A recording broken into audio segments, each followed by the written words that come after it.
आज पदमपुर ब्लॉक रो जो विजु जनता दल कर्मकर्ता आयोजन बंधु मिलन कार्यक्रम समस्त जिलार जो कर्मकर्ता ये उपस्थित तार लक्ष्य उद्देश्य होची जे 19-20 मासर जो डबल इंजिन सरकार जो इलेक्शन समय जो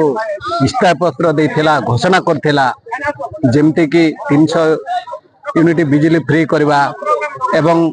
प्रत्येक चाषी को 800 टंका बोनस देवा तार आरंभ कर विभिन्न समस्या उपर इस्तार देथिले तार प्रतिवाद आज पदमपुर ब्लॉक रो समस्त विजु जनता दल कर्मकर्ता पदमपुर ब्लॉक रो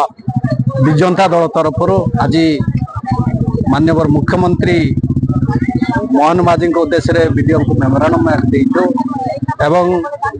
प्रत्येक काम किपरि भाव रे लोक करेंगे एवं जनसाधारण जमी हंसंत हो पारे ना तार प्रतिवाद आम आज वीडियो को स्मारक पत्र देचु दल तरफ पदमपुर ब्लॉक रो जो बीजेपी सरकार डबल इंजिन सरकार जो अनीति दुर्नीति चली सबुथिरे विफल होती सरकार चाषी मारण नीति धरी नारी निर्यातना कथा न कहले भल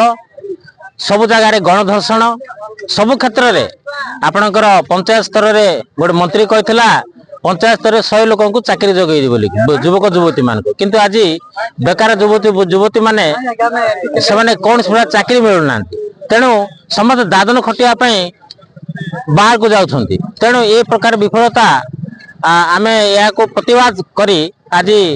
पदमपुर समस्त विजु जनता दल कर्मी तथा रायगढ़ जिलार समस्त विजु जनता दल कर्मी सबू एकत्रित हो प्रतिवाद सभा करूँ आम विशेषकर पदमपुर अंचल जो विजु जनता दल लोक अच्छा समस्त को आम